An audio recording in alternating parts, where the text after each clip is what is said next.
Hey, welcome back to Milton Daily Homes. It's Chuck here. We got 23 properties in today's list, so it's a pretty decent sized list for a Monday in July. So let's get right to it. And if you want to come and join us for a tour, we do them 7 days a week. You can find all the information just over to the side. So Spire Circle's the first one, 336.9. It's an Oxford or a Sumac corner. The neat thing about this one is that it has a little main floor office, which the Woodbine has it as well, but this one is a more functional space. I think it's a more enclosed office. You go up to the second floor, which is the main living area. You've got a dining room, and then you also have a family room, and then you've got the kitchen that overlooks that the dining area. So everything looks good here in terms of color choices. It is pretty standard. It's par for course. You know, I would see a lot of these list at 339. So if they're listing a few thousand less, they do have some competition out there. It might be a prompting to maybe be the first one chosen out of the list. Now, Fowles Court, this one here is 339, and so we're talking about, I believe this is the small model. I think this is actually the 1051 square foot, the Ashfield or the Cherry Hill. And if it is, I mean, this is not normally a price that we see these models go for. So it definitely looks like that. I'd be surprised if they got even close to this price. Usually you're talking a couple hundred square feet for that kind of money. So $383 is the price on 1298 Mowat. It is a front back home if you know the lay of the land. You've got those buildings on the other side of Main Street, so you back onto Main Street on one side and then you have Mowat on the other, and there's two front doors to this house. That's why I call them front back houses. You can kind of see what I mean, but smart move. They didn't actually show Main Street. Pretty open concept layout. They're not my favorite location though. I mean, they're good for walking to the leisure center, the library, the GO station.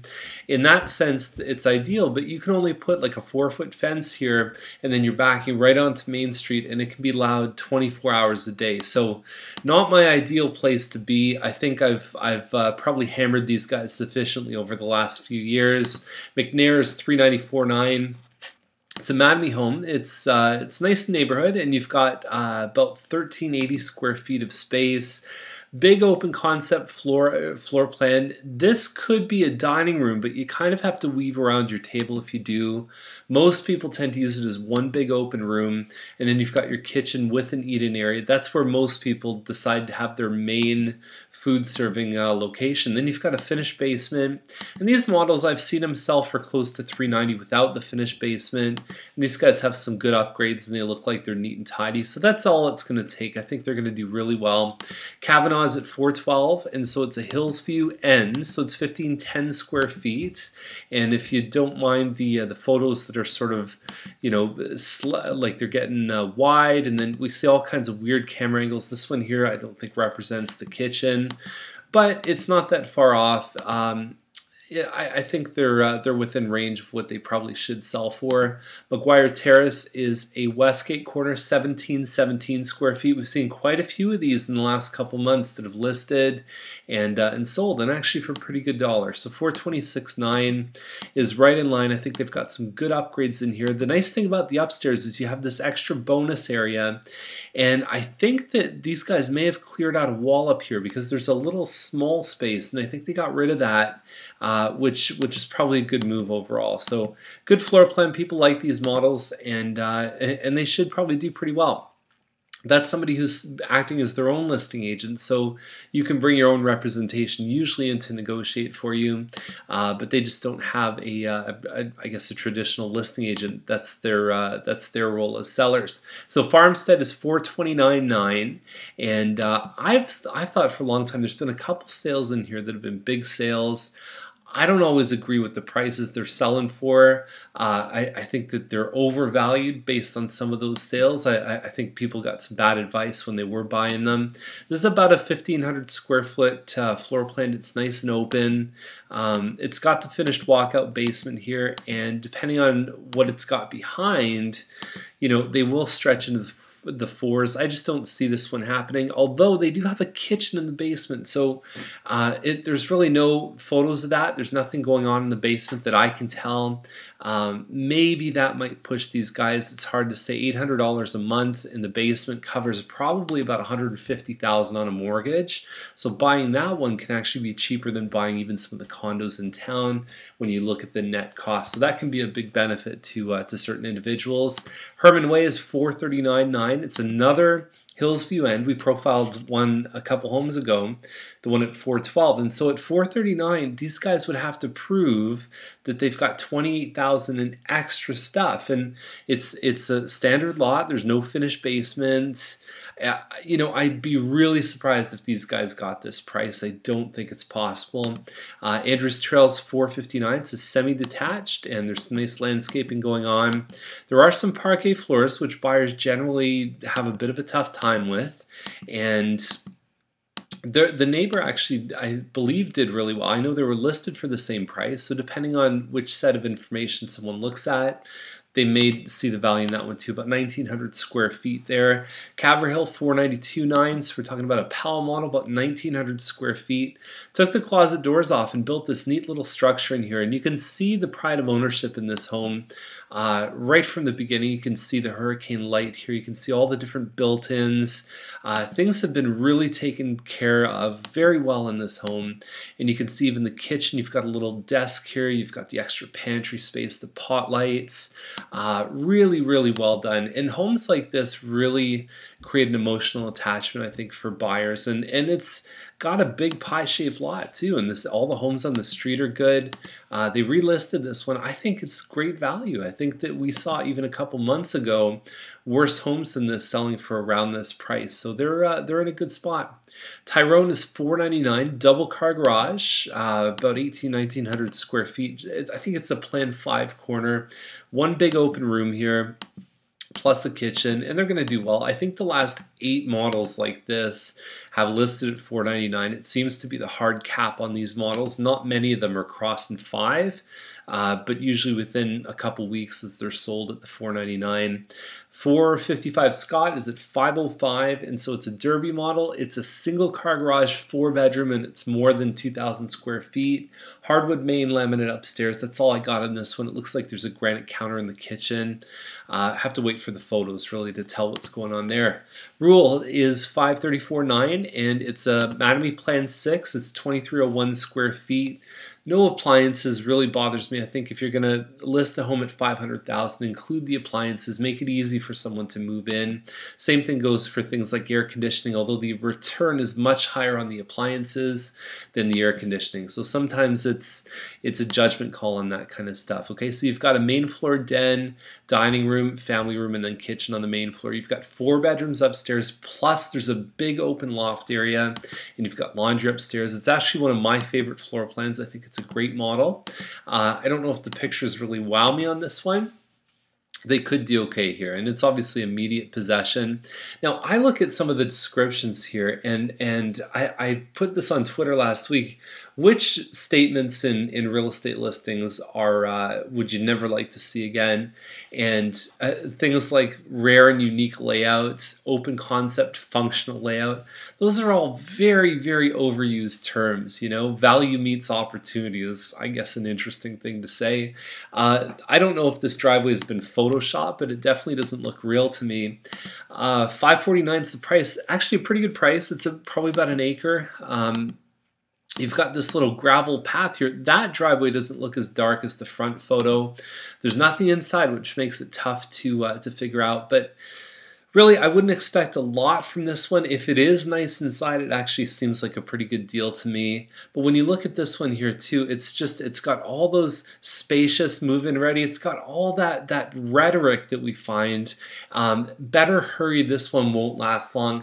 Invariably, whenever I see the term better hurry, this one won't last long, I can usually look at the days on market, and it's usually over a month. So it's kind of funny how that works. It has almost the exact opposite effect that I think people want it to. This one on Valley View is at $569,900. It is a double car garage. The picture's scrunched a little bit, so this one would look a lot wider in person. It's a 62 by 150 foot lot. Valley View is a very desirable street. We don't see a lot of homes for sale on Valley View. And, you know, it's got the parquet, it's got a little bit of hardwood in the living dining, French doors, the kind of home that you could definitely work with. You've got the kitchen, again, would probably be bigger in person. It looks a little bit narrow here, but those cabinets, look how thin they are. It's because the photo's compressed.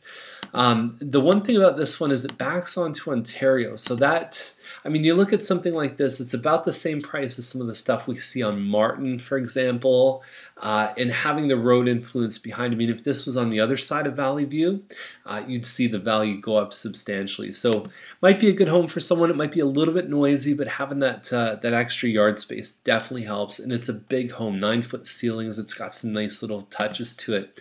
Gorham Way's been relisted. It's been 5 days. They haven't put photos up. $579 is the price on it, same price as it was before. We've got a home on the other side of Gorham with a massive lot. It's like a new Milton home with an old Milton lot. It's got a great kitchen, but the lot is really the standout thing. So that's coming out probably in about a week or so. So definitely stay tuned for that. It's going to be a great listing. So Yates Drive is $619,500, Wood Lily model. About 2,500 square feet, and so you've got California shutters. They've changed the kitchen layout a little bit on this one, and apparently they like the dining room so much they put 2 photos in.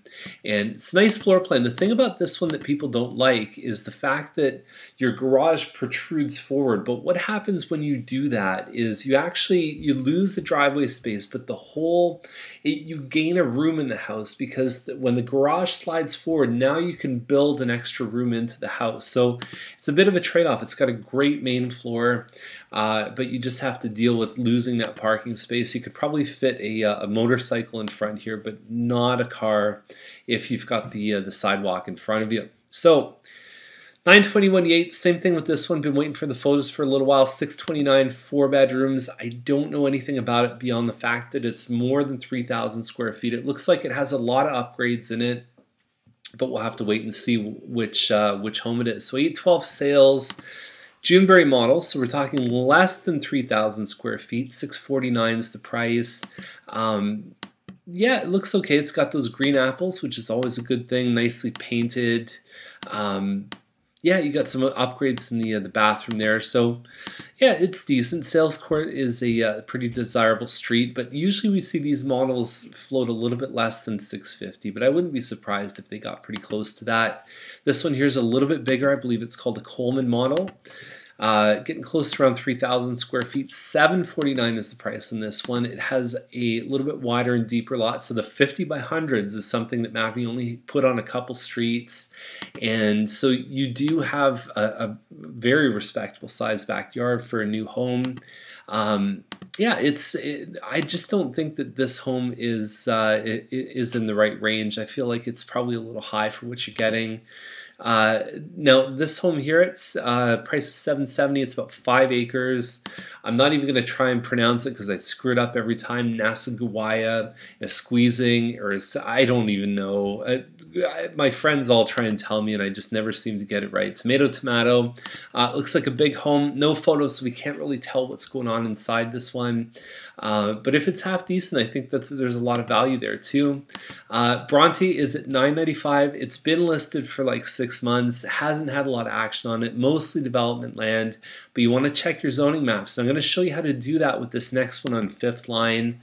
1.4 million. And so you've got 2 double car garages, 4-car garage there, and nice big home, and you've got this great little outdoor space here.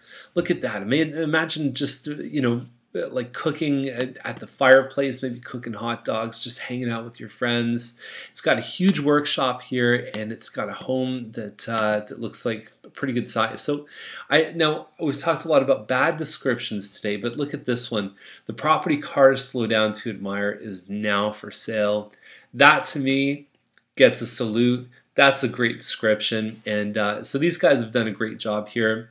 You are now. Let me show you how to go onto the zoning map. So you would go to milton.ca, and then you'd go under build, and then you can find the zoning down here. So you'd get to this page here, the zoning bylaw, and depending on where you're looking, this one is actually in the urban maps. This one on 5th line here. So you can see where it is. So it's actually this property right there. And so all the green here is A1, Agricultural 1. The FD here stands for Future Development, and a lot of the stuff in the James Snow Parkway corridor, we're talking about, I mean, depending on where you are, is you're talking about residential or possibly some commercial, but there's still, it's almost undecided land. So could I see this other side of James Snow turning into something down the road? Absolutely. Is that part of the valuation for this land, that maybe way down the road that they could change the zoning from agricultural? Possibly. Now, obviously, if it's already agricultural, it doesn't change zoning without a good fight, but that's what it is. So the other side of James Snow, further north of this, is actually the Dairy Green Business Park, north of Derry and so on. So that's something that that certainly would be a consideration as well. Traffic patterns, you look at people maybe cutting through 5th line as a shortcut to get past some of the James Snow stuff. And we're going to see James Snow probably cross with the Neagawa, whatever it's called, in Oakville. So we're going to see a lot of traffic things changing in this area. Britannia is going to be a 6-lane road, and that would certainly impact someone's enjoyment about this home. So anyways, that's the list for today. And if you have any questions, just give us a call, and definitely be an educated buyer, especially a lot of this country stuff. You really got to know the different zones and what's going on. And we'll see you tomorrow with more Milton Daily Homes.